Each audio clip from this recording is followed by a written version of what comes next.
Oh, welcome back, baby. Let's go. Episode 13. Lucky number 13. We got to start the episode. Slancha, cheers to Sláinte. our homies out there Dude. Yeah, who cheers tune to in our every week. homies. Yeah. Yeah, so we're back with episode 13. This episode is all about you, James. But Yeah. first, we got a couple things to go over. Yeah. Most importantly, I got some of our merch in. Little Finding Vino The Finding shirt, Vino. dude. Just keep pouring. One of my favorite designs that we've come up with, and I got my little How did the mug mug go? in I it, love the dude. mug. How does the mug? Do you love it? So the mug is gonna go up on that shelf Okay. because Okay. a unique problem for me is my hands are gigantic. Oh yeah. You So got your you got standard coffee mugs for me are I have bear paws. So it gets but I bought it for myself to be a decorative little memento, but I might right. put some Captain in here and take some sips Ooh. of Captain out of the old Okay. podcast mug. So Um, my merch is actually in the wash right now. I got back from a trip and I took it with me everywhere. oh, dude, hell Uh, yeah. if we were at my sweaters in the wash, I literally it smells like all kinds of California smells. It smells like a bar called Mazalon where I drank beers with our good friend Jeff Shaver from Sharing the Magic. Uh, Jeff, Jeff, oh man, I'll tell you what. Jeff, Do we have time for a quick story before we get into this about Jeff? sure, yeah, Jeff absolutely. is one of the most genuine human beings I have ever met, and he is as advertised, kind, caring, and he loves Disney as much. And it was like I walked, I met him in the lobby of my hotel. I go, Jeffrey, like I'd known him for years. He popped up. He goes, God, it's so good to finally get to meet you in person. He goes, bring in for the real thing, like a hug. I'm like, fuck, all right, hugs, sweet. And we walked around Reading and found a bar to go drink in, and we had some beers and talked for 3 hours. And man, it was such a good time. So Jeff, thank you for that, and it was wonderful. So I got to meet one of our good friends, which was great. Cheers to the homie Jeff. Cheers to homie Jeff.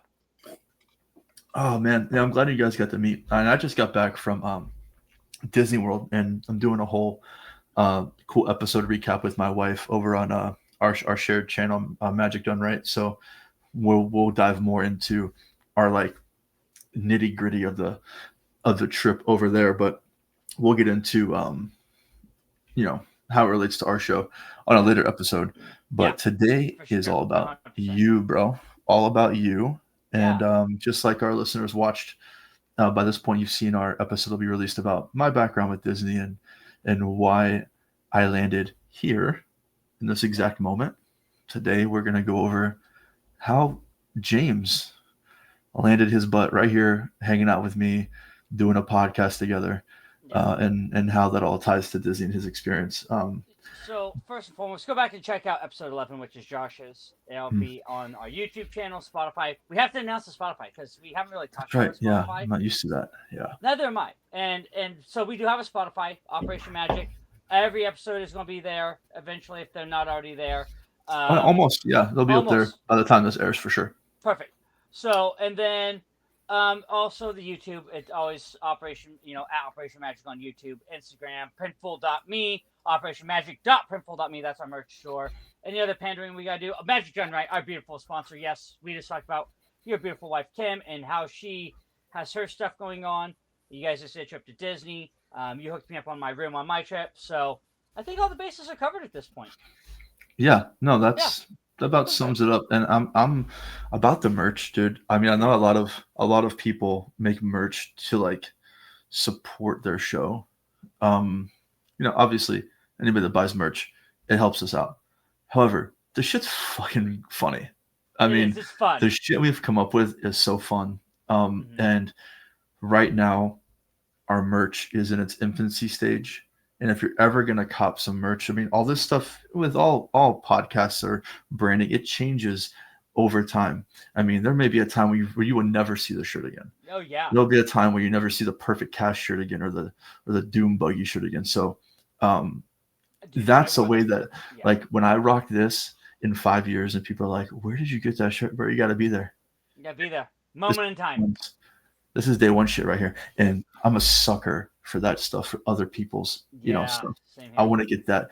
Like, oh, I don't have it. It's in the other room.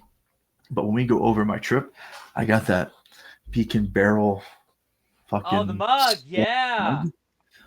Bro, my wife was like, she got hers first, and she's like, Josh, these aren't.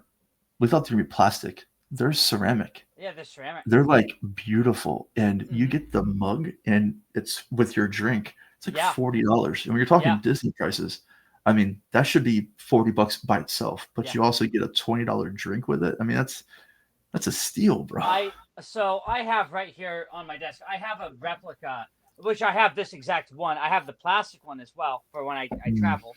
But yeah. all of the tiki mugs from Trader Tiki Sam's tiki tiki room. are ceramic as well. So Disney does it right when it comes down to those mugs. I'm not gonna lie. And you got a first edition one, which is badass. That That that is sucker's gonna be bad. worth some coin in about a Oh, decade. oh, dude, not well before a decade, my Dude, friend. beautiful bar too, man. Oh my god. My wife posted some stuff over on her channel. Yeah, Like we said, Magic Done Right. I mean, oh man, what an experience. And yeah, my dumbass would have never been able to get that reservation. My wife handles all that shit. So, yep, I mean, shout out yep. to her because I thought we were cooked, but we got in, had a great time, got to interview our waitress. So, yeah, Yeah. okay. All right, So we're so gonna get down to it get here down to it. Yeah, and talk with you a bit about um, how I landed here. how you landed here. And just like me, we have to go way back. There's a few Yeah, things I want to touch on, but the first thing I have is just take me through. I mean, your story's different than mine, very much. where you got to go pretty frequently as a kid. So it wasn't as frequent as I've made it sound. I have stories because I've worked there, so obviously, right? But my first trip, I was 6. My grandparents, I remember like clear as day. Um, I was sitting and on the rug in kindergarten, and my mom, my grandma, my dad, and my grandpa all show up to pick me up, and I had no clue what was going on. That's the best. And and next thing I know, I'm getting picked up from school, and we're gone to Disneyland and Knott's Berry Farm, and we did that whole thing. So at like 6 years old, I went to Disneyland for the very first time. I was one of the first million people to ride Splash Mountain. Now, if you go back and watch an old YouTube video, the old Ernest video, it'll show you exactly how those old boats Yeah. were, where there was nothing between. Yeah, I rode those. I remember literally walking onto Splash Mountain, and they had the yellow like chain. It wasn't even a door that opened. It was like chains. It was crazy. So I did that, and I remember Haunted Mansion, Pirates being my grandma's ride, and it really wasn't like that. I was bitten. Before that, it was all Disney Channel stuff. It was like Dumbo's Flying Circus and Mickey Mouse Clubhouse, early Mickey Mouse stuff on Disney Channel, and even the reruns of the original Mickey Mouse Club, and grew up on Disney movies. So kind of like you, yeah, I grew up on the Disney movies and the nostalgia of it. And I went when I was 6, and the next time we went, I was 12. I was 12 years old, and I was in, I want to say, 7th grade when we went. And we we always stayed off property. I wasn't a property person until I was an adult. So I had the luxury of being in Anaheim, walking to the park or getting a shuttle to the park. Or so we did Disney again there, and I was bitten even further. So it's like, as a kid, as you know, like you grow, Disney grows on you, and you're like, okay, yeah, it's part of my life. And but for me, it was deeper. It was like my favorite movie was Peter Pan from a very young age. I always had the VHSs. I didn't. I had Jungle Book. I had Snow White. I had all of the re-release movies and the new release movies, and so they were in my house. I remember watching Jungle Book on repeat as a kid because King Louie was my favorite. I loved King Louie. Still do to this day. Um, but so go fast forward to when I was 12. It was like that was right as, gosh, 12, 13 years old. New Tomorrowland, and that was when they had rocket rods and they took People Mover out. And I still remember riding the Skyway buckets tomorrow through the Matterhorn into Tomorrowland, and those weren't there when that happened. I remember People Mover being there, and there's this brand new ride that was supposed to revolutionize transportation through Anaheim. No, all it did was destroy a beloved attraction, and we're still pissed off about it to this day. But it was so much different stuff. It's based off of Jules Verne. And that really intrigued me because I liked the science aspect of it. I was really getting curious about like life and books. And Jules Verne was a name I heard due to Back to the Future because of Doc Brown. So I really got intrigued into that whole idea of Tomorrowland and what that could offer. And my big memories about Disney really weren't the attractions until I got a little bit older. My big memories were with my dad and my mom and being a kid and being able to run around through there. Like, I remember, like, as a little kid, I couldn't do any of that stuff at 6 years old. 12 years old, I remember my mom look at my grandpa. My grandpa was one of these guys that would go sit at Main Street 3 hours before parade, so he had the perfect spot. He's one of them. Gotcha. So I got antsy. I didn't want to sit on Main Street. I was 12. At 6, okay, you can maybe get away with it for a little bit, you know. So I was like, Mom, I want to go run. I want to go do something. I don't want to sit here. She goes, all right. She goes, James Allen. She called me by my first middle name. I go, oh shit, I better listen, you know. Yeah, lock in. You have to, yeah. You need to be back here by, I think it was the later parade, so the 5:30 parade or whatever. And okay, I'll be back. And She goes, okay, what? Let's just say how your mom telling you 5:30, like you've got some like a phone in your pocket where you just check the time. No, I mean, nothing. You're like, sir, what time is it? That's 5:12. Okay, I can probably get on one more ride. I had a watch. Luckily, I had a watch, but even then, okay. but even then, that doesn't always work because, you know, you get on an attraction, you look, you watch, oh crap, okay, I have time, and you get in there, and you're like, oh, I gotta make this work. Dude, before we go on about the 12 thing real quick, when you were 6, you were one of the first million people on Splash Mountain.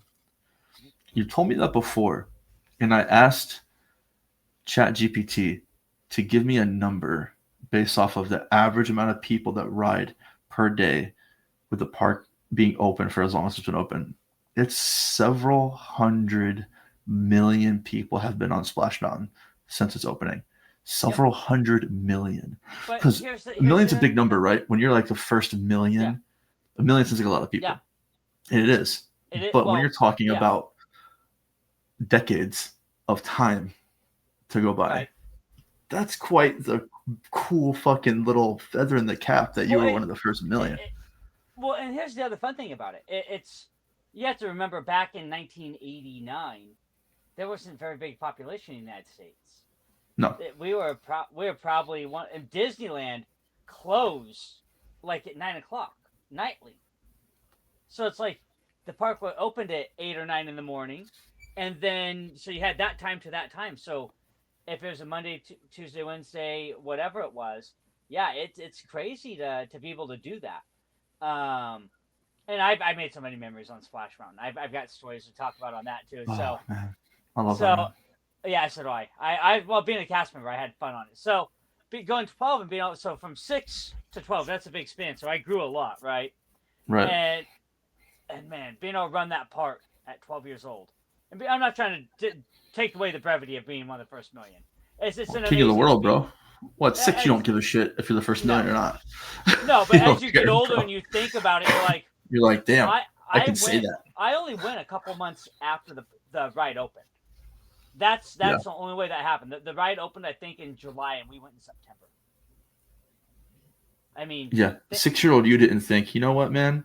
In like 30-something years, I'm going to sit on a podcast and be like, I was one of the first million to ride. Nobody cared. Nobody cared. But now we're Disney nerds, so we're like, how fucking sweet is that? How sweet, yeah. How sweet is that? So now fast forward to when I was 12, I felt like I was king of the world again, running through Disneyland, which Disney California Adventure was not open at that point. It was actually under construction at that point. So it was getting ready to be under construction. But I remember running through the main park. And I also remember riding the monorail to the Disneyland Hotel, which you can't do anymore. But I remember running through the park, and the first ride I did was Indiana Jones, because that was so exciting to be 12 and ride Indiana Jones, because I felt like I was so badass. So I Yeah. did that, and then I did Mansion, I did Splash, I did all the big rides that were that I could do, and then I hustled my ass back to the parade, and I think I got 5 or 6 rides in that first time out by myself. And my grandpa the whole time being old school. Oh, you shouldn't be letting him go. You shouldn't be letting him run through the park. My mom's like, Dad, this place is the most safe park in the world. What sort Dude, of trouble is a 12-year-old going to get into? my dad was a maintenance guy at our local amusement park here in Myrtle Beach, and I was around the same age when I got like free reign of, it was called the Pavilion, and it was like 4 acres, so it wasn't huge, small amusement park. But man, it's freeing when you're 12. It's like the first taste of freedom you Yeah. really Oh get, yeah. you know? So whatever happened on that trip, it ended up being a bad experience for me. At 12, I didn't know what was going on, but my mom and grandparents found something terribly wrong with the Disney way and the Disney service, and my mom wrote a Huh. scathing letter to Oh, Disney. do you know what happened? Like back in the day, I don't. I should ask her. I just saw her. I should ask her when next time I see her. I'll get Oh, back I'd to be this comment. interested to see what happened. I mean, But whatever you're over it there having the was, time of your life, and they're over there like, "Wah." yeah. So my mom, and this was back when you could get a hold of somebody at corporate right Mhm. away. It was like, boom. And my mom wrote this letter when we got home. It had to been like 3 or 4 pages. Just wrote. Beautiful cursive. My mom has some of the most beautiful cursive, so she took her time. Lost art, lost Yeah, art. lost art and folded up, sent it away. And next thing you know, Disney's sending us 5-day tickets They messed for up. Something got yeah. messed up. They messed up. They sent 5-day tickets to replace, and the next trip we went on, I got to take a friend, and that you Free of talk about charge. and you talk about fun, Uh and huh. you talk about exhilarating. Oh, was that no? That wasn't that trip. So 13. So 13, I didn't get to take that trip. 14 or 15, I did. Probably 15. I took a friend for the first time. But no, I was with my cousin and my aunt and my other cousin and my mom and my dad. We stayed at another hotel across the street. Uh, Played football in the pool. Ran through the park. I remember um, just having a good time on that trip. But it was like there was so much going on with so many people there that I just remember like going on the things I really enjoyed, like pirates, and I didn't care about the food at 13, 14 years old. Now, when it got to 15, 16, well, things happen. Life Yeah. changes. Now, throughout the course of me going to the parks, though, don't forget Disney released a bunch of movies. Um, Oh Goofy yeah. movie. We had Aladdin. We had Lion King. We had Toy Story. You had the beginning of Pixar. So I grew up on all these movies too. So it's like I had an education in the movies, and my favorite movie out of that era. Well, my favorite movie out of that era would probably be Oliver and Company and Aladdin, and top three Goofy movie for the simple fact that I came into the Renaissance era in a very different manner. I loved like '89 to me was the start of the Renaissance era with Oliver and Company, because I remember that being a big deal.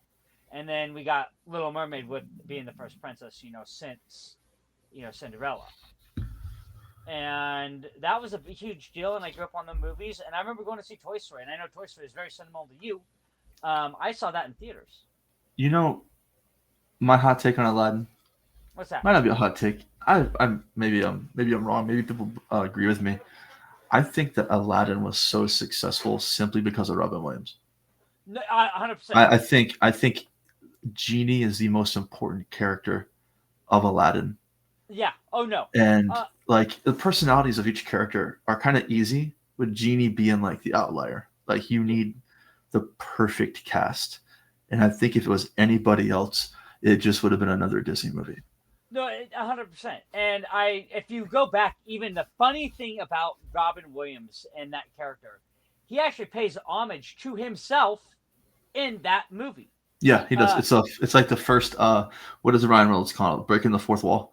Yeah, breaking the fourth wall. where he refers to himself in his own character Yeah, towards his like human self. yeah, but yeah, because he dresses up in the goofy stuff and the outfit when he was talking to Walter Cronkite about I believe it was like Disney, like a Disney celebration of some sort, but like saying that wanted to be an animated character, and it was just wonderful to see that. So I mean, Aladdin is also an underrated movie at the time because they didn't expect it to be successful. They No, wanted it to be, but it was solely based, like you said, on Robin being there because you had Scott Winger, uh, Full House, well, fame, you have it's 92 or 93. Aladdin comes 92, out, 93, yeah, and you still have Robin Williams in his earlier his prime, stages of I mean his prime, right? Where yeah. he's just coming into his own. I mean, I think Disney This is right before in Mrs. those Doubtfire. early movies, I think Disney's throwing out movies not knowing that they're going to be bangers. Right, They're just throwing out movies and going, right. okay, like they threw out Toy Story, and they went, oh, oh, oh Well, shit, the second one was supposed to go straight to direct to movie, direct yeah, to VHS. VHS, yeah. Oh, trying to And say DVD. yeah, I know I had to catch myself. But so again, I grew up on all this stuff. I grew up with like Treasure Planet coming out and Lilo and Stitch. Underrated. I remember going seeing that little bastard Blue Goblin in theaters because I thought, oh man, this is going to be a great movie because it's a different type of character, and it was for the time. And then he just Oh yeah. overtook our lives. Oh yeah. No, I So mean they had it, they had it dialed in, and then they just kept on beating that horse. oh yeah, 100%. So ipso facto, I grew up on the movies like everybody else did, but then I went as a teenager, as a teenage boy, and I saw Disneyland as my playground.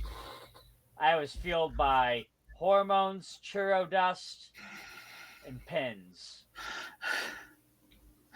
And Um, this do was, you? I want to ask you something real quick about the movies. yeah, yeah. Do you think that your early love for the Disney films planted that seed to go into filmmaking later on?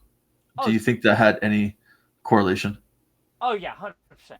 I will not deny that. And we'll actually talk about my film in just a few minutes on that actually, because Cool. it did play a huge part. I have been thinking about this a lot. And I'm happy you asked that.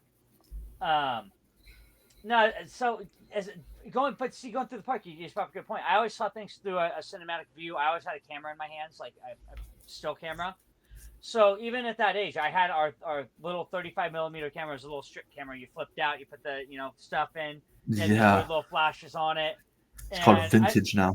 yeah, vintage, yeah. And I'd also get the vintage disposable cameras, and I'd take pictures everywhere. And at 14, 15 years old, I remember chasing girls around the park. I chased girls. I not only did I trade pens, I loved the treats and the food, and I mentioned my dad. I'd be remiss. I'll go back to chasing girls and hormones at 15, but my dad was a big part of who I became as a Disney person. Um, those early trips formed me to even be more caring than just chasing girls as a teenager. Uh, I loved the fact that my dad was so able to be himself because when I saw my dad at home, he was always bunched up and always having to work and do different things and it was hard. So when we got to go to Disney, he found it to make it not just about himself, but we like Disneyland used to have arcades. They used to have really loose claw machines. And what I mean by Oh, loose, that's cool. Yeah. not the ones where you just pick them up and they no, you pick them up and you get your money's worth. And my dad and I, we go drop $20, and we'd have 15, 20, maybe 30 stuffed animals, armfuls of them, handing them out to little kids and little old ladies. Uh, People watching with my mom. I love people watching at the parks, and we talk about people watching a different episode. But people watching is one of my favorite things to do at the park. But the Golden Horseshoe Saloon, um, for me, is home with my dad. Now, when I talk about my dad in the parks, my dad was an ass at times because it was about when it was about him, it was about him, and when he's ready to go, he's ready to go. And my No. mom and I were close the park down. You go back to the hotel, we don't give a shit. Go back, sleep, go. We don't care. You're not going to yuck our yum in that moment. But but we're gonna have a good time with or without you. But when my dad was there and he was on, man, my dad was a fucking riot. And so we go to the Golden Horseshoe, and for years and years and years, they had this act by the name of Billy Hill and the Hillbillies. They're now Crazy Carl, and I don't know who they are, but they're not very far. But they performed as Billy Hill and the Hillbillies for years and years and years. And every day it seemed like we had to eat lunch or dinner or both at the Golden Horseshoe Saloon. My dad loved that show because I used to play like bluegrass music on fiddles. It's a beautiful show. If you look them up on YouTube, just go back, watch their show. They're wonderful. Billy Hill and the Hillbillies. Well, Walt's booth at the Golden Horseshoe was always closest to the counter on the right. So you walk in, it's on your right, and it's on the lower side. So we'd always somehow sit in Walt's booth. We'd ask if it was open. I didn't realize that until I was older. And so they'd always ask during the show, where are people from? And they'd say, shout it out and, whatever else. And my dad finally got to the point, Eureka, California. And so finally got about, like, last day of the trip or third or fourth time we'd been to the show. And the lead guy would go, I see our friends from Eureka are back. So this started when I was 12. This started when I was 12 years old. Show up when I was 17. It became like an embarrassing thing because my dad would show up and they instantly would look and they'd see my dad, wouldn't have to say a word. Oh, it's been a while. Friends from Eureka. Good to see you back. I'm like, oh, fucking Christ. Just hide your face. But now looking as an adult. And a dad. It's one of the most fondest memories I'll have. And the first time I went back after my dad died in 2019. Parks closed during COVID. I went back right after they opened, and I stepped foot in the Golden Horseshoe, and I could not do it. I couldn't. Because of the memories of that place, how it meant to me, and my love, and the passion. And if it wasn't for my dad in that sense, I don't think I would love some of the parks the way I love the park I do. The way I do. Because my dad showed me this love, regardless of how embarrassing it is or how trivial I might have thought it was at 15, 16, 17 years old. It's something I look back on now, being, like you said, a dad, and I'm like, God, I'm so fortunate to have had that.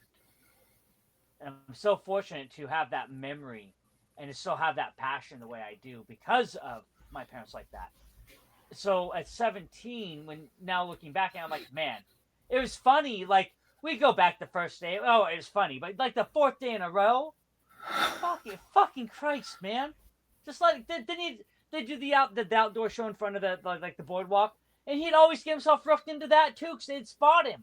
He had to stand up there and they'd be dressed in, drag and, old like Western drag because they're playing females and trying to pick a husband and a bachelor. I'm like, oh God, please. And my buddy and I would laugh, but it's like, damn. Then it got to the point where, hormones kicked in and me and my buddy would start chasing chicks from different countries and going to Splash Mountain. I remember one of my fondest memories on that attraction.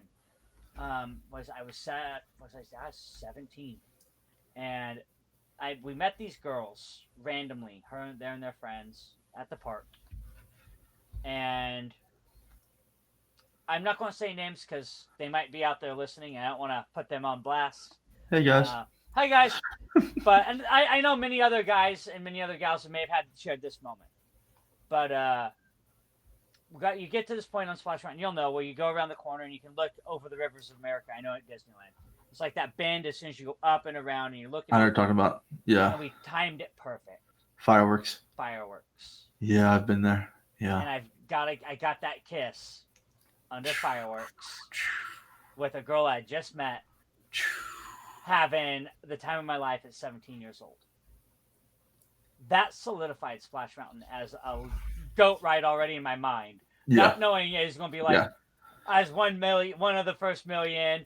I'd end up working there. But right there, I just lived every teenage boy's dream that you see on TV shows.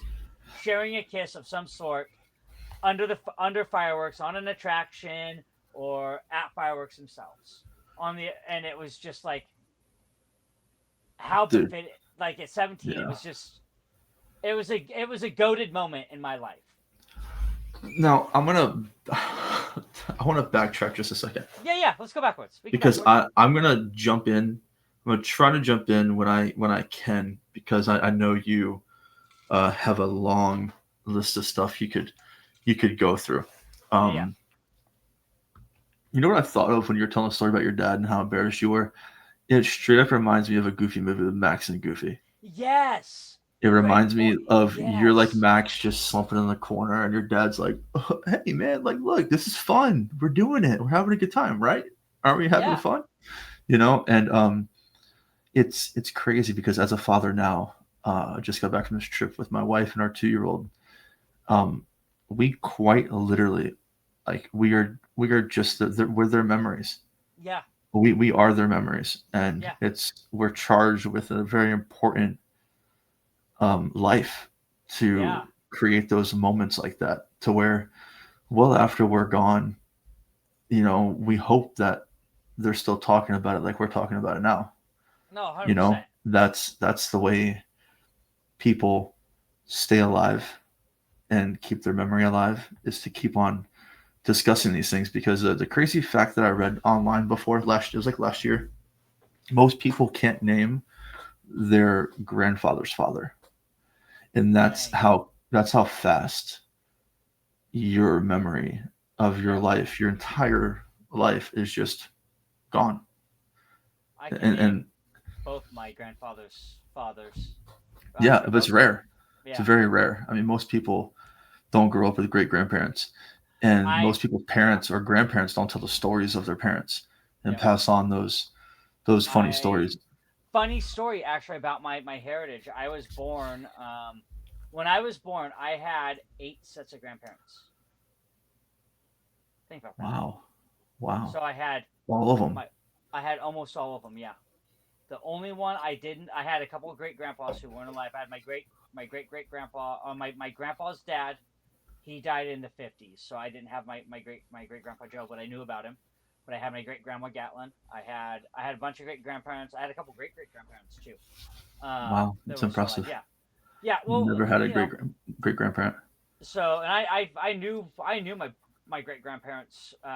They they were well. They had kids young, obviously. So Yeah, that helps with the whole yeah, it surviving does. until you see. I mean, can you imagine being in your 80s or 90s, seeing your great grandchildren running around? Oh My my God, my great bro. grandma, no joke, when she passed away, back what was it 12, 13 years ago, 14 years ago at this point. She had I think 48 grandchildren between grandchildren and great grandchildren. What a blessing, dude. Holy shit. Yeah, What a blessing. yep, yeah. So my great gram, she put in the work and had a big house, big family. I remember dinners, uh, like Christmas and Thanksgiving dinners being 100 strong. Sometimes it was crazy.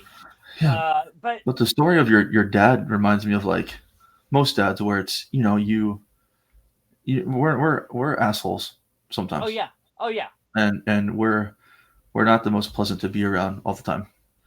But that place has a capability of letting us check out of that for a minute and make these memories with our children. I mean, I loved every second of my trip I just got back from. I was yeah. locked in full-time dad mode, bro. I fucking love it. That was me. I went to my aunt's wedding, and we went to California to where I went to college in the area, and it was a very intimate wedding of probably 50 people, Oh, and to that's cool. be chosen of like one of 50, like five of those 50 were my family. That's W. impressive, and it's like it was very intimate. It was very fun. I like my kids just ran around and played with other kids, and we Being danced and I kids, bro. drank, Yeah. and it was like, yeah, I don't care if I was paying Disneyland prices for stiff drinks. I didn't care. I was at my aunt's wedding, having a great time dancing, drinking, doing the wedding dances and everything else, and Hmm. having the blast with my family that I love and I want to be there with. And yeah, locked in. Like I think you and I texted. I FaceTimed you from the bar with our good friend Joe. I Yeah. did that, and that's about all I did. And you and I texted a little bit. We were like dude, we're taking a break. We have plenty of stuff in the shoot. We're just going to be dads for a minute, and that was the best part of it because going back to my dad, that I wouldn't have never been able to feel that way if I didn't have those trips to Disney. Because, like you said, we're so unbearable sometimes as dads because we have an agenda to try and make our children's lives better. And if they don't follow suit, being prior military, if you don't follow suit, it's really hard for us because, oh my God, it's like the end of the world. That's what we're built on, structure. Yeah, well, when we go into boot camp, we're not the biggest fans of our TIs. No. We're not like, oh, I love this guy. This guy's awesome. No, we're like, God, no. fuck this guy, bro. Yeah. But by the time we leave, we're shaking their hand going, dude, thank you so much. Yeah. Yeah. I mean, it takes a, obviously, especially when kids are preteens and teens, they are like, I don't want to be around you. My boys and I, we're going to butt heads. They're boys. Yeah. Yeah. Well, I might do anything my daughter asks me, but we'll see. Right. I might be screwed, bro. But no, man. So my dad, like you've seen me break down in episodes previously about my dad. That's how much my dad and Disney meant to me. He taught me, like, he got me into pin trading. If he didn't buy his first Bambi and Thumper pin, his favorite line that Thumper ever said was he's always Twitter pated. So they had a 2-pin set of Bambi and Twitter and Thumper, and I bought it, and so I have that in my pin collection. I have these memories. So, and then being 17 and being able to do all that stuff, and then about a year. No, we went. So I did 5 trips total when I was a kid to Disney. It wasn't until, but that's more than most kids. It's like back when Lou said, growing up in I grew up in California, but I didn't grow up in Southern California. I was in Northern California, and the drive to Disney was a solid 14 hours. Longer than me. Yeah. You have to factor in stops. You have to factor in, if you stop at, back then we stopped and ate everywhere. We didn't go through drive-thrus. Yeah. When you went on a road trip, you stopped. Hit up a diner, You found the nearest IHOP or Denny's or whatever it was. You sat down as a family. You had your meals. It's part of it too, man. Yeah, exactly. So by the time you get down there, what should be a 10, 12-hour drive, it's 14, 15 hours because you want to sit as a family and eat. And so I only did those trips 5 times, and we did other things. We did Universal, we did Knott's, and we did and we did San Diego, and I did the San Diego Zoo. I did all the stuff. And then I was going into my senior year. My last trip to Disneyland with my family was my junior year of high school. And in my senior year, I was sitting in my English class. No, my last trip, I take that back. My last trip was my senior year. Because I got in a fight with with our econ teacher over my independent study. I wasn't going to be there for some days, so he's going to give me demerits for not being there. And I go, like, fuck you are. He goes, Mr. Kemp, I'm writing you up. I go, write me up. I'll take it to the office. I got a pen for you, dog. Here you go. Yeah. I go, you're not writing me up for every day that I ask for an independent study from your class. I have a right to go learn history other than being in school. Because we went to, Balboa Park in San Diego, which has all the Aero Museum there, and a car museum, and the Museum of Torture, and cool shit, right? So I went to see these cool things and do history stuff, and I got to go to Camp Pendleton before that even happened. So I come back, and I was back maybe a month. And the Marine Corps recruiter comes into our school with one of the kids that just graduated a year prior, one of my friend's brothers, fresh out of boot camp, and looking for kids who are looking to join. And I said, I caught him after class. I go, maybe I'll talk to you after school. And then he caught me after school. He I'll be here at 3:30. And I ended up in the recruiter's office saying I wanted to be a goddamn Marine. Do you think so? So do you think if he doesn't catch you after school, that you still take the initiative to go check it out, or? No, I don't think so. Because, so just random, damn. Because my best friend is 6'5", 6'6". I've known him since we were 5, 6 years old. I grew up with the guy. He just retired out of the Air Force. My best friend Eric. Oh, so he's smart. Gotcha. Yeah, he is smart. He's not a crayon eater.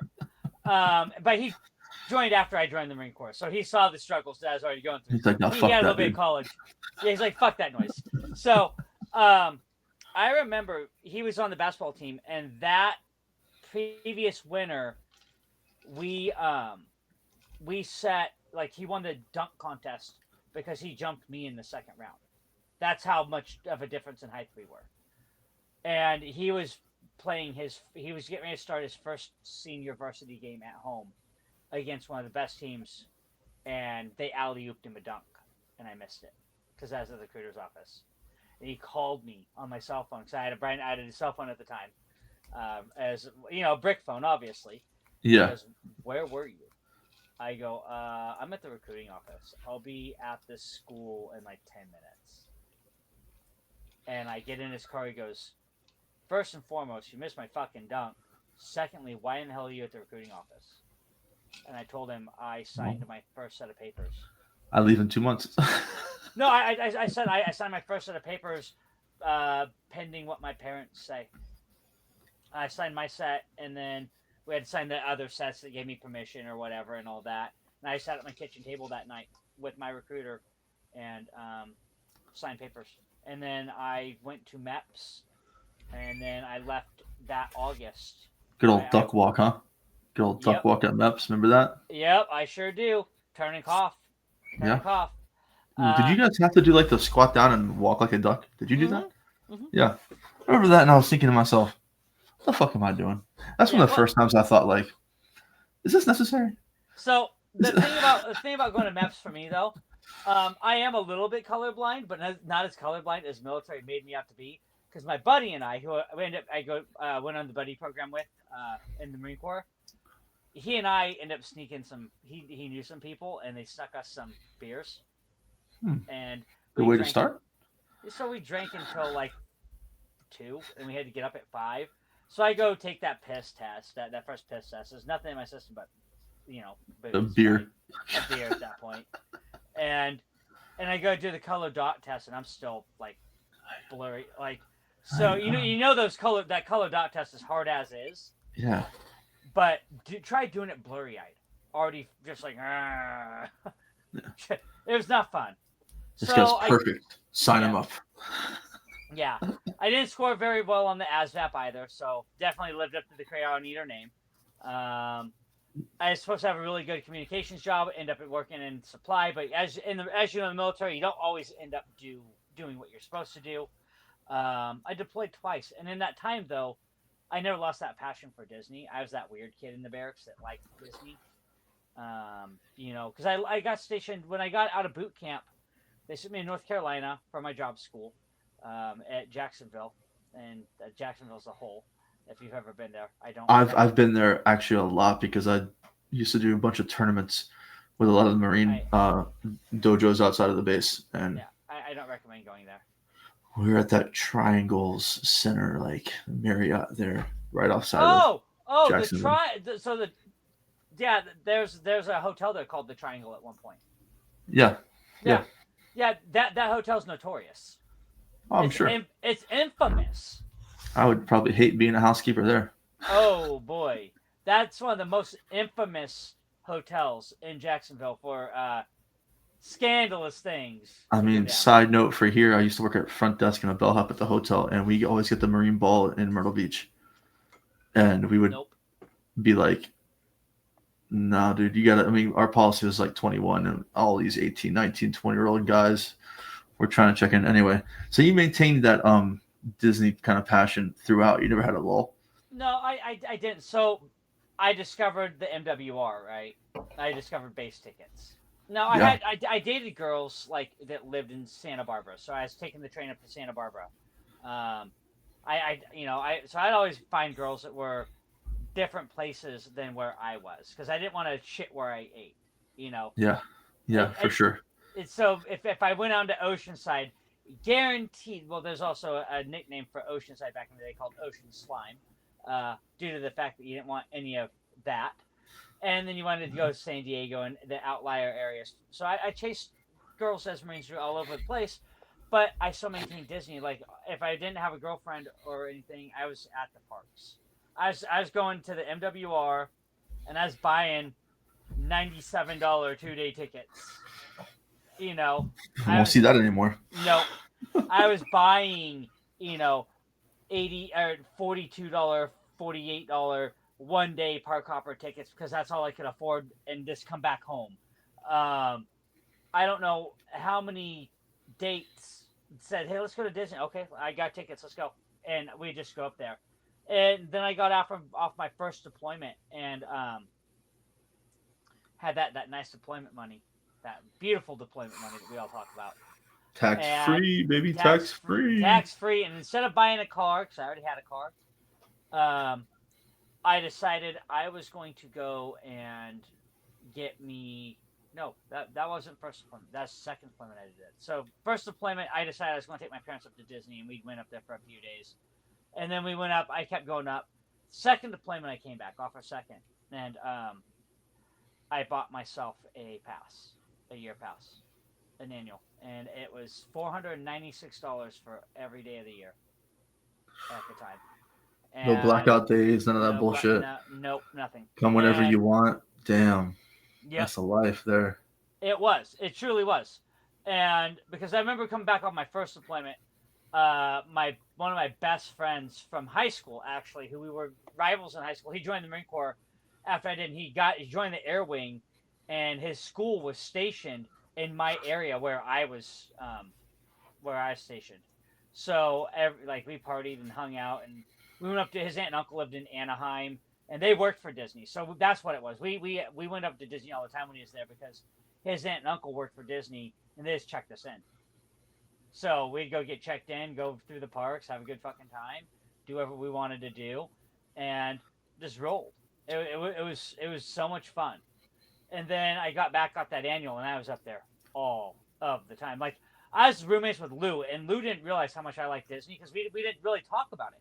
We were too busy drinking, riding dirt bikes, doing other things, and instead of talking about Disney. So at that point, him and I had no clue that we even liked Disney.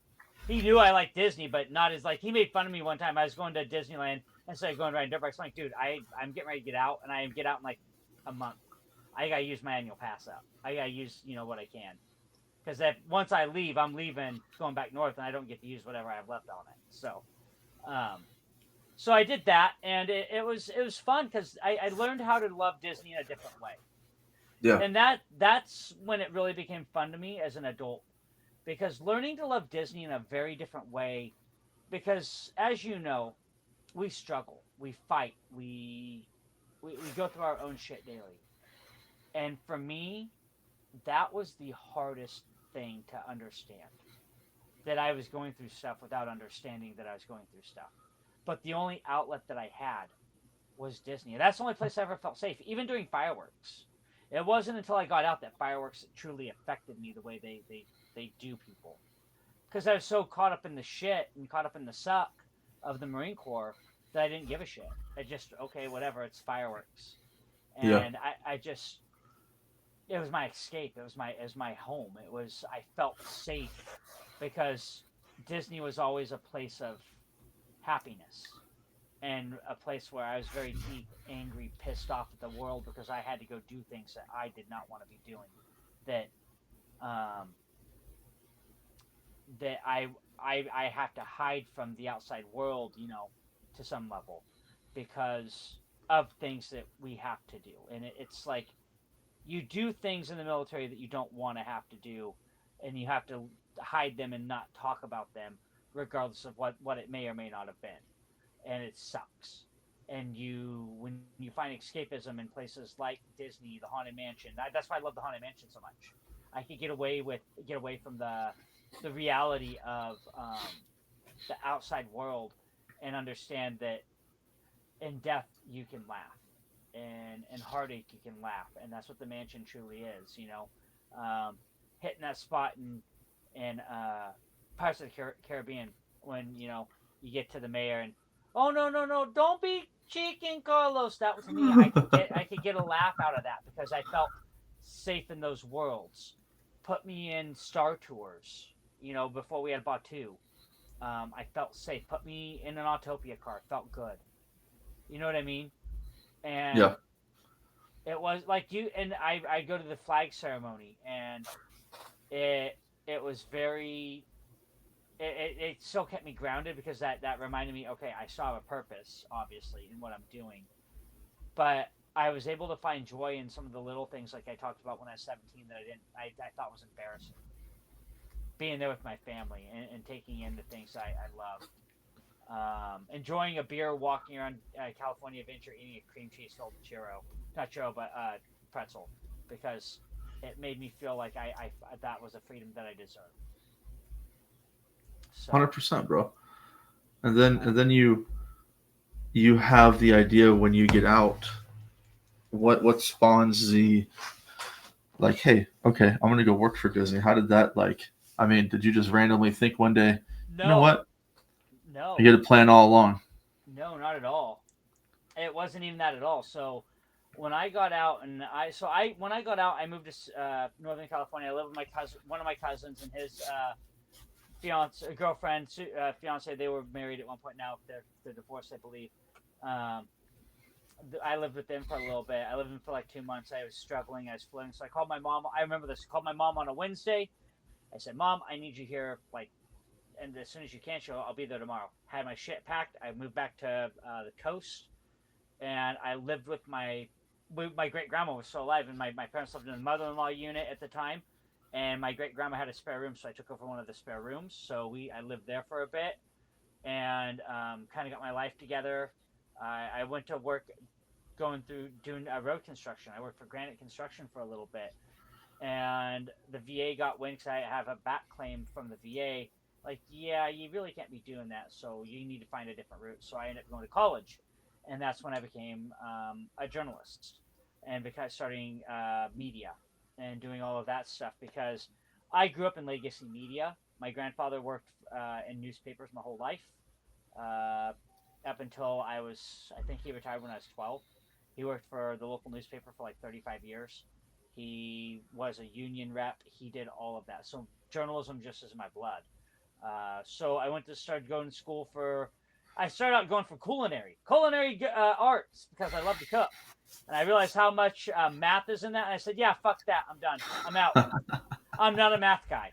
I love numbers, and I love doing like budgets and stuff like that. But when it came down to cost per this, and nope, no, don't even. For 20 ounces of soda and no, I'm not. Nope. That's like, if you leave on this train to this place, who's going to get? Nope. Don't even try that equation on me. I don't even want to do it. So after a semester of dicking around with that, I decided I'm going to chase communications and media, and I did. And so I transferred. So I stayed local at my community college for a semester or two, and then I transferred over to the Reading, where I just was in California, to Shasta College, which is their community college. And then I was going to school. I was running their newspaper. I was doing the journalism program there. I got 2 degrees in communications and journalism. And I go, you know what? And at the time, I was doing radio. I got pulled to do FM radio, or not FM, AM, at KNCR radio in Reading, Free Fire Radio. I was doing a half hour of sports on Sundays with my buddy Josh Phillips, a part of a show, the Don Shulman Show. And so I did that, and then I ended up meeting a guy in one of my classes who was starting an FM show, and he owned a pizzeria. And he goes, I need a co-host, and I know you do a little bit of radio. You want to do it? And it was on FM radio on Saturdays instead of Sundays. And I'm like, shit, I'm getting good at this. I want to start looking at radio jobs. I go, but I like sports so much, I want to try and get it at ESPN. So the place to do that would be Disney, bilateral movement. And then I found that I loved the parks, and that my joy of sports was dying very quickly as a journalist and a sports journalist. So I finished my degree online at University of Phoenix. Yes, I say University of Phoenix. I don't give a shit. Go fuck yourselves if you don't like it. Hey, man. But I have a bachelor's degree in communications technologies, and here's the funny thing about podcasting. I've been doing podcasting since 2009 or 10, when it was really in the infancy of podcasting, when it was, you were just learning how to do it, really. Yeah. And but I've always had this knack, and then I got to Disney, and my fiance at the time, we were, let me put it this way, we were together 4 years, we were married 4 months. Don't know how the math works out, but it worked out that way. But Huh. we started having some problems happening, and I had to make a choice. It was either Disney or my trying to save my relationship. So I went and tried to save my relationship and lost both. So I ended up having to move back north. But I will tell you this much: the time that I had at the park was some of the most fun time that I've had in my life. As you saw from episode 12 with Katie, um, I've known Katie for almost 20 years. I love that girl more than life itself. I love her husband. I love her daughter. I wouldn't have, if I didn't have Disney, I wouldn't have Katie in my life. My good friend, Legacy cast member and Canoe cast member, Duke Ha. I love Duke so much. I touch out that guy a lot. He was one of my mentors at Haunted Mansion. So I wouldn't have that experience. I would never been able to say that I've lived a full circle life and moment being a Splash Mountain cast member and saying that, wow, I was one of the first million people to have ever ridden that ride, but now I'm a cast member at this attraction. It's like that to me, the brevity of that and living in that moment. Not only did I at 6 years old have that moment, have a kiss under the fireworks on that attraction, and then go be a cast member. That was intense. To me, that was one of the most unreal things that you could ever experience. And for me, the honor, courage, and commitment of it all from the Marine Corps taught me the Disney way and the Disney look and how to understand like what Walt really wanted. Like I poured my heart and my soul into being a Disney cast member when I was there because I wanted to leave an indelible and lasting uh, memory on that park for anybody who's still there, and I have. I can honestly say that my name is in Disney archives because of being a mansion cast member. You got to sign the guest books up in the attic for the wedding, you know. So those get turned over time, and that's in Disney archives. I can honestly say that I've been in the inner workings of Splash Mountain and got to see how that works. I've almost fell in to Splash Mountain, and another What? full. Oh yeah, oh yeah, ride evac. I'll tell this quick story. So ride evac happened, and they give you these long hooks. They're long poles, super long poles that have a hook on the front. So you could hook Brer Rabbit up at the front of it, so you could hook and pull it. Well, I lost my footing, and I had one of my friends from Mansion with me, and he kind of set me up. It's kind of one of those things. It's like, haha, gotcha. I did this to kind of initiate you, but he grabbed me by my belt. But yeah, I almost slipped and fell into Splash. That was almost fun. But it's during a ride evac. If you ever hear the term 101, that means the ride is just went down. Term 101, code V, code vomit. 100, the ride didn't even open. So it's like that. So you have to evacuate people off the ride. So I almost fell in trying to get people out of one of the boats. So yes, I've had a charmed life as a Disney cast member, but also Splash Mountain is the gift that keeps on giving to me because before it closed, I went with our good friend Lou on a guys trip, and we were riding Splash. And I was doing a live. I was on StreamYard, or not StreamYard, but Streamlabs. I was doing live on YouTube, and I had my gimbal up, and I didn't even think to just frog my phone into my body. Just put it up here. No, it blew it right off of my gimbal into the boat and into the water. Splash Mountain ate my phone. The last time I ever rode it, it wasn't the last time I ever rode it, but like the last time, no, it may have, no, it wasn't the last time I ever rode it, but it was one of the last times I ever rode it. It ate my phone. It ate my phone. And I couldn't be any more proud to say that due to the fact that, no, it was the last time I did ride there. Damn, it was. So yeah, the last time I rode Splash Mountain, it ate my phone. So, but you know, if it wasn't for being able to be a cast member, my love of Disney and being a Disney adult the way I am now, I don't think would have grown into this fire that we have here, this passion for Operation Magic, because I for years struggled, and this is the thing, and this is something that Lou kind of hit on. I struggled after not being a Disney cast member Mm. because not only did I struggle as being out of the military, because I didn't get out on my terms. I got out on my terms, but I didn't get out on my terms. And those who know what I'm talking about know what I'm talking about. If you know, you know.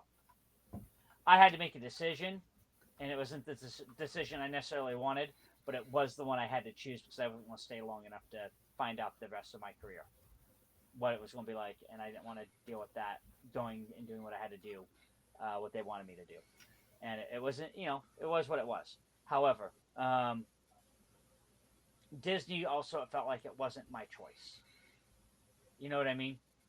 Um, Yeah, I mean, it's what you needed. it's what I needed to do, but it wasn't the choice that I wanted. Yeah, And I felt like there was a lot of unleft and unsaid business within the parks that I wanted to fulfill. And it's been one of the hardest things I've dealt with because I love the brand, I love the company. I even through the good, the bad, the ugly, the stupid decisions they make, I've been I bleed it. I bleed what Walt put out there. I bleed that park because I've lived that life. And I wanted to make Walt proud. I wanted to make guests happy. And I wanted to make a lasting impression. I've said this in comments on Instagram. I was very fortunate to have met Pierce Brosnan in a very chance meeting that's because fucking cool. because 007 was walking through Main Street on parades when I had the pouch of power, and this young man decided he wanted to propose to his girlfriend right before a parade as he was walking by, and I gave him one of their pens that said "Happily Ever After," and he said, "Good on you, mate, and good on them. Congratulations." And I'm like, what? You know, like how does that happen? Stuff like that doesn't happen to ordinary people. And I'm not saying that I'm not an ordinary person. I'm an average guy like everybody else. But you have to lead the life that you seek and you want and you believe in. And I believed in that life so wholeheartedly that it was so hard to give up. So when I found that so when I got out, as I went a few more times as an adult, obviously. I've been I went with my ex. I've been with my family now. I've been with my best friends. Um, I've done the gamut of trips. I've stayed on property. The first time I ever stayed on property, I was with my wife and my daughters before my sons were even born, and that was the first time I was bitten by the property bug, and I love the property bug. I took my mom, and my mom real No better reviews. I place to think, stay. yeah, stayed at the Disneyland Hotel, and I loved it. And so, at the end of the day, I've been to the parks a bunch, but being a cast member, I think, was one of my favorite parts of being a Disney adult, and it shaped how I look at the parks. It shaped how I view things. But it's that honor, courage, and commitment that the Marine Corps gave me because of that love for Corps and country, and that's how I felt about Disney too.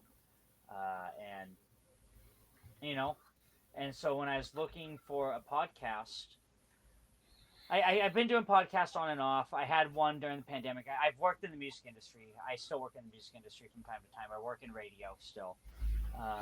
As a photographer, I was doing a podcast with musicians. I was talking about their records that were coming out or interviewing artists that I knew just to get some content out there, to get my name back out there into the public eye. And then, doing the photography stuff. And then finally, I got this bug after the pandemic hit, and I saw Chris Provost and was watching YouTube and started seeing Justin Scard and Adam DeWoo. I'm like, man, I can do this. Yeah, I can do the Disney stuff. It's not hard. I have all this Disney stuff in my just packed away. Why am I not talking about pens? So I tried a pen podcast. I tried another podcast, another like YouTube thing with another one of my friends. It's called Tattoo Infinity and Beyond, talking about tattoos, Disney, and pens and different stuff. And that didn't really work out. And I tried, Lou and I tried a couple of failures to launch. And then I finally posted on Facebook, and I found STM, our former podcast, and I was there for about a year before you showed up. Yeah.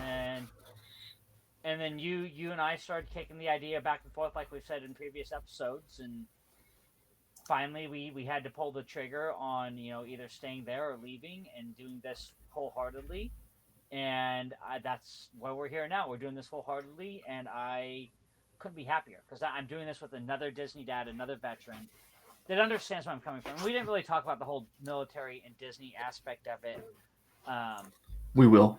yeah, Will be but plenty more of yeah, this kind of thing because I mean, what people don't understand too, it's hard to put both of our backgrounds in an hour yeah, box. it really is. And that's why we go into these kind of sidebars with other episodes just to put more out there about ourselves, you know. Yeah, no, and the thing is I'll just sum this up with the whole Disney aspect of the military. And this is going to sound really heavy to some people. So, trigger warning if this gets some people. I do not think without Disney in my life, I would probably be here after the second deployment. And due to my own depression, due to my own stuff, due to the hardships that I was going through in my own life, um, I went through a very nasty breakup on my second deployment. I got dear John, which is one of the hardest things I ever have to go through. Um, I I felt like I was losing everything. And then I come back with a world of other problems that I didn't realize I had. And that annual pass saved my ass. And that's one of the hardest things I had to say. That's why I was mentally at that point. I was drinking a lot. I was drinking a lot. Um, you know, ibuprofen and oxycodone were my friend. Well, you're here now. Yeah, We're I here 100%. now. Yeah, yeah, And hopefully, like, gets back to our mission statement of this whole deal is hopefully we reach, you know, obviously we're going to reach a whole lot of Disney loving people, but we hope that this message and this, these shows that we put on and things we talk about reach the ears of other people who are, in the spaces that we've kind of clawed and fought our way out of. oh yeah, Because we both still have our struggles and our bad days. But for me, I know that the worst of it is yeah. is behind me. Me too. But I know for others out there, the worst of it could be as you're listening to this podcast right this Yep, second. yep. And we just want to. The whole thing we're doing this for is, I mean, we're not making money from this. We're not. We're doing this because we want to reach people in those exact same moments Yeah, where there's a space to kind of give you a reason and some hope to kind of also claw and fight your way out of. 100%. And that's why I said what I said. This might be a trigger warning for some of you, but the fact of the matter is you're not alone in this. I Ah, was where, and Josh was where and you you can were at think one that point. too. I mean, Yeah, it's you can have this is another like kind of heavy thing, man. But it's just something that's it's just it makes sense in my mind, and I think it's for a lot of people. It's like the bar scenario. yeah, You can sit down with a stranger at a bar and tell them your whole life's issues, but you won't do that with your spouse or your mom or your dad or even your best friend for fear of their reaction or bringing any kind of negativity to them. So we're hoping that because you don't know us personally, that this can be a spot to kind of drop that facade and you know get into it with us a little bit. If you need to message us, bro. If you want yeah. to get on here and just chat with us off air and hang out, all you do is leave us a comment, shoot us a message. We'll be happy to sit down with anybody out there who needs just Yeah. an ear to listen. Yeah, Josh and I You check know. our messages on Instagram daily. Yeah, We're always on there, so one of us will get to you, guys. Trust for me. sure. I say we say this from out of pure love for y'all because and that's my story, guys. This is like Josh said. There's so much more to who we are, and there's more to the military and Disney aspect of things. But the core of this episode was just getting to know me and my love of Disney. And I like I said, I've been to Disney being a former cast member, I have been I've been there hundreds of times, and I've had that luxury being, like I said, a cast member going as a kid, and I have a different insight, and that's where I love telling the stories. I've got Yeah. several stories that you'll hear over other episodes, but I have stories about Splash and Splash Mountain. Like I said, Splash Mountain and Haunted Mansion were my two places where I worked. Anybody who ever interacted with me at those places, they would remember who I was. Because at Mansion, I was that guy that if I worked the expanding room, I would wait for it to go dark, and I'd pop up right next to you and say boo. And I got guest compliments for that because I took my job. Like I said, I cared about my job. I cared about what I did. Splash Mountain, I wanted you to feel like you were going to have a zippity doo dah damn good time. And that's the way I wanted it. I wanted you all to feel like if you're going to get there and get wet, you better be having the best wet time you ever had. And I'm glad you said that because just got back from my trip. For those of you who are Disney World people, I don't know how it is for Disneyland. If you guys use the same My Disney Experience app for all the stuff, but at the very bottom of the homepage, there's cast compliments, which is second to last of the options. I left 8 cast compliments on this last trip. Heck yeah. It means a lot to those guys. I still have mine. If I knew where my binder was, I'll have to pull it out No. on another episode. I have a little. Right here. I found it. Give me a second. You found it? Yeah, good. Yeah. So I found it. It's in my binder of this is my Disney binder of like stuff I collect, and that sits right here in this very open slot. This is mine from Haunted Mansion. From what year is this? This is 2012, March of 2012. Right here. Man. Yep. That looks fucking cool. Yeah. So I got every month I was there, I got one, and this is the only one I still have. And all right, well, we're gonna end this episode with a game for you. Okay, what's the game? Let me put this away, and we got this game. All right, so this isn't too. It's not like the one we did with me. Okay. This is more of a magic intel briefing. Okay. So I have some easy stuff, and it gets progressively harder because you're quite the nerd with your knowledge. Yeah. So some of these, I'm gonna try to.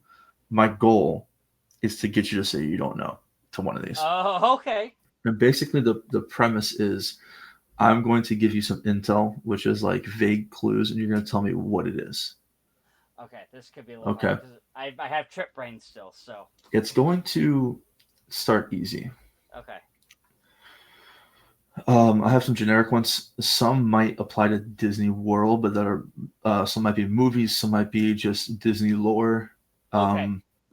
So now, will you give me a hint as to what category it falls into, or do I need to know? No, you'll get it. So, Okay, for okay. instance, we'll start with a relatively easy one. Okay, rodent chef operating under cover of darkness in a Parisian kitchen, possibly food safety violations. Oh yeah, that would have been Little Chef. I can't remember his name, but movie's Ratatouille. Right, it's Remy. Remy. Shape-shifting demigod with ego levels approaching Tony Stark, known to steal boats. Known to shape-shifting that would be wouldn't it be Maui? Yes. Yeah. Okay. Aquatic royal with family history weaponizing singing and poor trade deals. Wait, say that one again? Aquatic royal with family history of weaponizing singing and poor trade deals. Aquatic royal?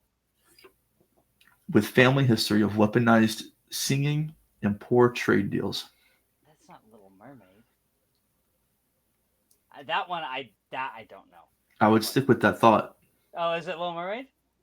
Yeah, so the singing and the poor trade deals trading. That's what I was trying to figure out. Voice for legs. Yeah, okay, yeah. So these all have a little bit of like a military twist in their description. Okay. I see. Ha. I get it now. Island fortress where pirates, ghosts, and Dole Whip coexist. So this is island fortress where pirates, ghosts, and Dole Whip coexist. So this one you have to think more, not ride specific, not movie specific. This is about the park. Yeah. So No, what part of the park would you find Pirates, Ghost, and Dole Whip? for us, Dole Whip is in Adventureland. There Pirates you is in go. New Orleans Square. So it's Adventureland. I think that's Yeah, yeah. That's a more of Disney a World question. world one. Yeah, that's why it threw me off because I was like, in Oh, Disneyland, Dole Whip is next to good old Jungle Cruise. so this one's too easy. Southern Manor with 99 confirmed spirits and Oh one yeah, open that's billet. well, technically that open billet just got So filled. I don't know anything about this one. This one's Disneyland specific. Oh, So okay. if it's wrong, don't come at me. I'm not I sure. won't come out. No, you're good. Pre-deployment meal, Monte Cristo. Post-deployment regret, Monte Cristo. Oh, Cristo. that could be one of two places. That'd either be the Blue Bayou or Cafe Orleans. It's Cafe Orleans. Yeah. Because so little history lesson. Blue Bayou used to serve both Monte Cristo at lunch and dinner, and that only served at dinner time, I think, or lunch. That's what I But mean. Cafe Fucking nerd. Orleans, you can get Cafe Orleans. You get it all day. So yeah, I love my Monte Cristo. Leave me alone. Okay. Original code name Florida Project. Now the world's largest morale boosting operation. Oh gosh. Don't overthink it. Original code name Florida Project. Oh, Florida. Okay. Now the world's largest morale boosting operation. Well, the Florida Project. That's all I ever known. But that's all I've ever known. Walt Disney World is. That's it. Walt Disney World. Okay. Oh, stupid. Okay.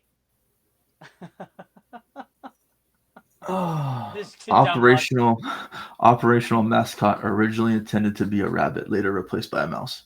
Oh, that'd be Oswald. Oswald. Yep. Yeah. Rumor. Okay, so this one's world specific. I think. I don't think you guys have this. Okay. Rumor of a secret underground transport system used to redeploy princesses undetected. The Utilidor. Yep. We don't have that, but I know about it. I've heard. I'm gonna leave pieces of this out because it's really easy if I say certain things. I'm just gonna break it apart. Secure facility known for animatronic blank performing insurgent blank music. It's a small world? No. Animatronic bears performing country music. Okay. That's country bear. You're right. If you gave me all of that, I would have gotten that. Okay. But it's hard to understand. Okay, I see what you're saying. This one's gone. That's a hint I'll give you. This one's gone. I'm gonna leave some of this out too because I use some words that just are too. Defunct lab once experimenting with. Oh, would that be Honey I Shrunk the Audience? With shrinking tech and bug-sized guests. Yeah, Honey I Shrunk the Audience.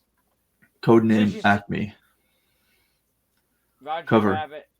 Okay. Yeah, Who Framed Roger Rabbit? Yeah, Roger Rabbit, Who Framed Roger Rabbit, or Roger Rabbit's Catch and Spin. Either or. Intel here is Target speaks 52 languages, never ages, and has logged over 3 million nautical miles. 52 languages? Never ages, and has logged over 3 million nautical miles. No hints on this. That wouldn't be Crush? Target speaks 52 languages, never ages, and has logged over 3 million nautical miles. Never ages is probably the most important part of this. That would it be Captain? This is a ride. This is a ride. It's a ride? Oh, it's a ride. This is a ride. Oh, okay. Oh. So the 52 languages is a big hint. Yeah. Never ages is a big hint, and nautical miles. So water. Yeah, water. See, the thing with me. Small world. It's a small world. Yeah. Yep. So, yeah, nautical. Okay. Yeah, 52 languages is what took me. That right. Okay. Operation originally known as WDW Phase 2. Epcot? No, Epcot? Yep. Yeah, Epcot. Phase 2. Okay, let's get to some hard ones here. All right, yeah. Okay. Those are pretty tricky, some of those, though. They are. I mean, like when you're reading them. Yeah. They look easier. I'm not saying Okay. that they're easy. It's just when I'm No. reading it, I can see the answer. If it was being asked to me, I would be like, "The Yeah. fuck." Yeah. Um, this one's kind of funny. Original operation launched in 1955 under extreme heat and counterfeit credentials. Day one was considered a tactical failure. Disneyland. 100%. Opening day of Disneyland. Yeah, opening day of Disneyland. Yeah, Code. Go ahead. because cement wasn't dry. Mm-mm. They forewent water Crazy. and for plumbing, and they served Coke to everybody. They figured everybody buy Cokes. They spend 10 cents on Coke, and rather have working bathrooms than water. And the cement Pass me wasn't out. dry, dude. Yeah, straight up. Codenamed That's a Project Little Man. This animatronic prototype paved the way for future robotic troops. Project Little Man. Ooh. I think more of like this animatronic paved the way for future robotic troops. So this is like an OG animatronic. I want to say Lincoln. Yep, Abraham Lincoln. Great moments with Mr. Lincoln. Yeah, I I would was going to say not have Lincoln. fucking known that. Well, the only reason I had to think about this because I saw Bob Gurr a couple years ago at this thing I was at, and he talked about it. He said when they first got the first bit of Lincoln, it was so bulky and it just didn't do. It was squirting oil, and he went in there and he had to shrink stuff down and make it like what That's it crazy. was. Yeah, That's some he went in engineering there. at an elite level right there. Yeah, he diagnosed it. So yeah, I can understand that one for sure. That's rad. All right, operational bunker beneath Main Street, rumored to store Walt's private apartment supplies. Bunker. That would be Walt's above Main. So his apartment is above the firehouse, and So this says firehouse apartment yeah, above Main Street Fire Station. yeah, So that one yeah, might be a little bit. yeah. Because Um, that, yeah. Legend says the commander in chief of Disney is cryogenically frozen under this mountain base until remains unverified. Matterhorn. Matterhorn.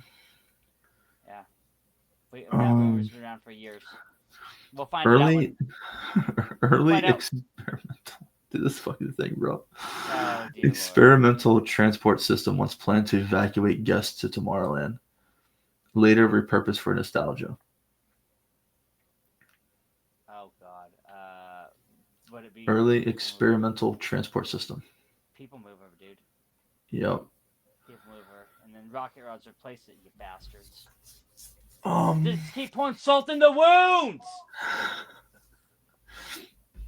I'm just gonna leave the first part out of this and just say goat-related explosions.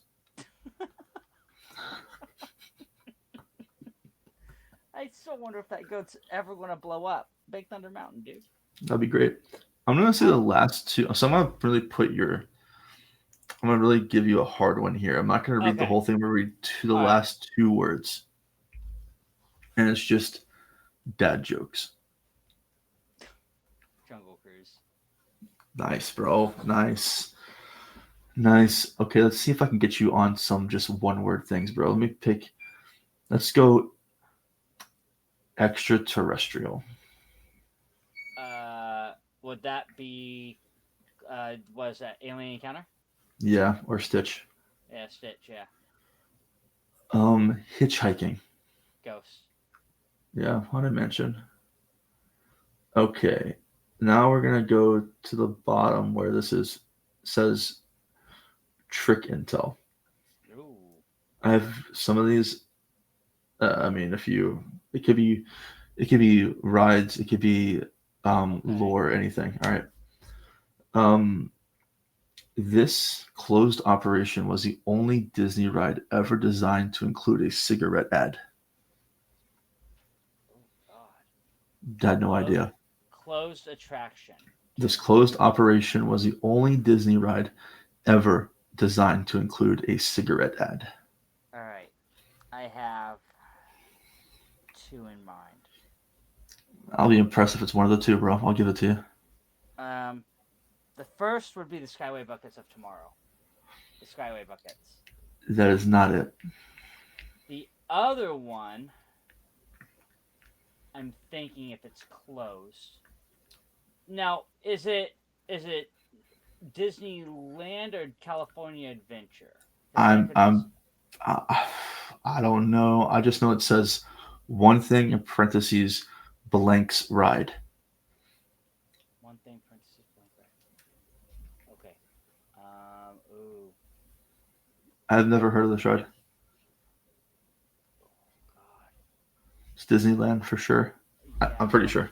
Okay. Would So it's not Skyway. It would not be Atopia because it's still there. be what? Oh, it wouldn't, and it would not be the motorboat, the boat ride, because that's no. Not a boat, but think higher up Yeah, as far as the world's concerned. There's water, and then then there's air, then and then above that yeah, there's air. Oh there's the black abyss that we call what? nothingness. I don't know. You got me on this one. Adventure through inner space. I was going to say that. That was the next. I just Monsanto's ride. Monsanto's ride. That's right. I guess I had a cigarette ad in it. I had no. See, the only reason I wouldn't know that is I never wrote it. Oh, you didn't? Okay. No. Okay. So inner space was gone well before I was there. Okay, so that's acceptable then.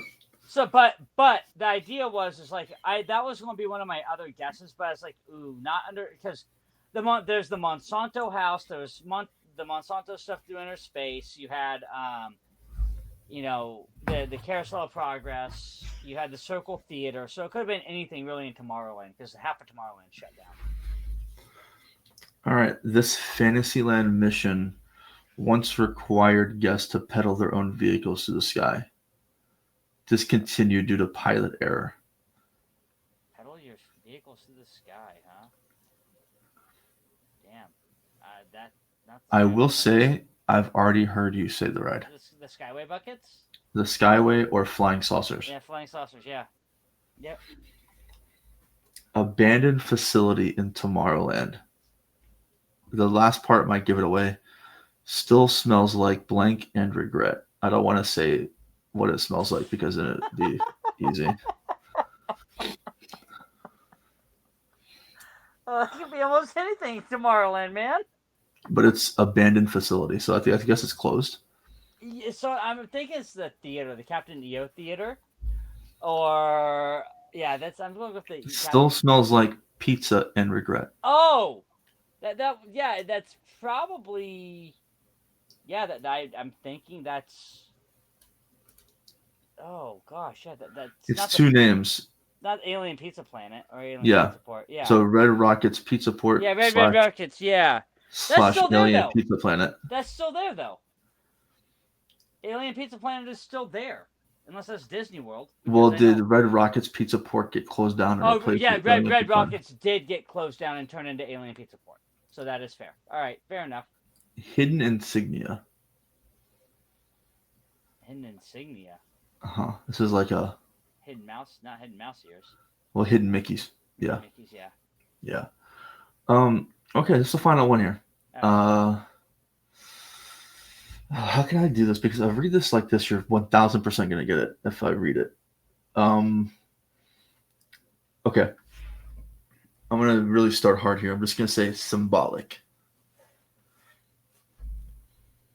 Sorry. That's all you get. Yeah, dude, if I read any more of this, you're definitely going to get it. And I'm trying to get it to okay, what's one of the most symbolic things at Disneyland for like a Disneyland nerd, not your average person, but what's something that you would appreciate and notice every time you go to Disneyland where somebody who bench. You're close. You're close. It's either that or his apartment or the firehouse. What about his apartment? Oh, the light. Yeah, well, it's apartment light. Yeah, so this is read like this, bro. Unverified report. A single light in the firehouse window remains on, symbolic of eternal leadership presence. That's too easy. Yeah, no, symbolic. No, that's too so easy. it's like There's only in my head. There's only two things that stand out as really symbolic left of Walt besides the firehouse in his apartment. It's the bench and the light. So it's either one of the two. I didn't. Some of those were really good. Some of those were hard. I had to think. They're hard, man. I mean, some of them are really easy, but some of them are very difficult in my opinion. No. The Monsanto one, that I would have never got that. I think I would have had to cycle through everything. And the funny thing is I have a Disneyland encyclopedia right down here, which is funny. No joke. It's funny. It's right here. It's right here, the Disneyland encyclopedia. All the info you need right there. The unofficial, yeah. It's got stuff all the way from, like let's see what's a good one that isn't there anymore. Let's wrap around. Oh, so it talks about the South Seas Traders, which it's still there, but it's like a shop. It's souvenirs and books. There's like That's pretty cool. The spring fling, which they used to do from April 14th, 1962 to 1972, is this annual thing. Like all these different events that were in here. This has probably been updated since I got this. Yeah, this is the 3rd edition, so it's probably at the 5th or 6th edition at this point. But it's a good book if you guys like Disneyland nerdism, or they probably have one for WDW. Get it wherever sure. You get books. All right, well, that wraps up episode 13, guys. As usual, don't forget to get your Operation Magic coffee mug. Get your Operation Magic t-shirts. I love this one. Finding Vino shit is just... I'm a sucker for shirts that play on stuff where you have to know about it. Like obviously, like you got a sea turtle that is not Crush. Yeah, sea turtle is not Crush. This is not Disney merch, guys. This is ours. A turtle I found on Google. Okay, it's a turtle that was found on Google. Looks like a high turtle. He does. He looks like he's California sober. He doesn't look like he should be drinking wine. He's definitely been just pouring, and then it says World Showcase Reserve. So yeah. Anyway, don't forget to go to our Instagram. Give us a follow. Yeah, Operation Magic on Instagram, YouTube, Spotify. Do all the follows, the likes, the loves. Operation magic.printful.me. That's the merch site. New episodes drop obviously Fridays. Just say Fridays. Fridays. We've had technical difficulties with episodes in the past. It's just the little things you have to adapt and overcome with starting your own brand new podcast. But we're chugging along, we're figuring it out, and we're pumping stuff out to you guys. But we appreciate you guys for hanging out with us, and we'll see you on 14, which is crazy. 14 episodes. 14 guys, crazy. This is my story, and I'm sticking to it. Ah, man. Well, it was good talking to you, James. Yeah. Catch you guys on the next one. Yep.